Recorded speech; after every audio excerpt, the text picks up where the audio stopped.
भारत में एक बार फिर से कोरोना वायरस के मामले तेजी से बढ़ रहे हैं। देश में एक्टिव केसों की संख्या 1200 के पार पहुंच गई है और अभी तक कुल मृतकों की संख्या में भी लगातार इजाफा हो रहा है। हालात ये हो गए हैं कि फिर से हर दिन नए मामले सामने आ रहे हैं, जिससे लोगों की चिंता बढ़ गई है। लोगों में दहशत है, उनमें डर है और फिर साल 2020 में फैले कोरोना की वो खौफनाक तस्वीरें जहन में आ रही हैं।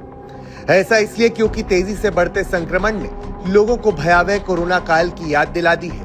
वैसे तो कोविड के नए वेरिएंट एक के बाद एक सामने आते रहे हैं, लेकिन एक बार फिर से जो नया वेरिएंट सामने आया है उसके बाद दहशत है।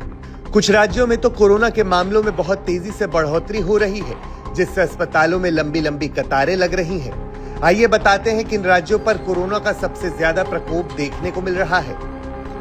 इन राज्यों में कोरोना के सबसे ज्यादा केसेस मिले: केरल, महाराष्ट्र, दिल्ली, गुजरात, तमिलनाडु। इन राज्यों के अलावा भी कई राज्यों से कोरोना के मामले सामने आए हैं। जानिए किस किस राज्य में रिपोर्ट किए गए कोरोना वायरस के मामले।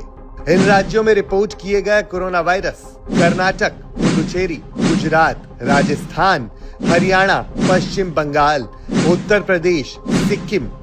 बढ़ते मामलों को देखते हुए हेल्थ एजेंसियां अलर्ट पर आ गई हैं, जिसके कारण स्थानीय अधिकारियों को निगरानी बढ़ाने और एहतियातन उपाय लागू करने की सलाह दी गई है।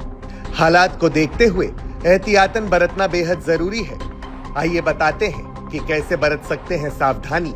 क्या सावधानी बरतनी होगी? हाथ बार बार धोना, सैनिटाइजर का इस्तेमाल, सोशल डिस्टेंसिंग, मास्क पहनना।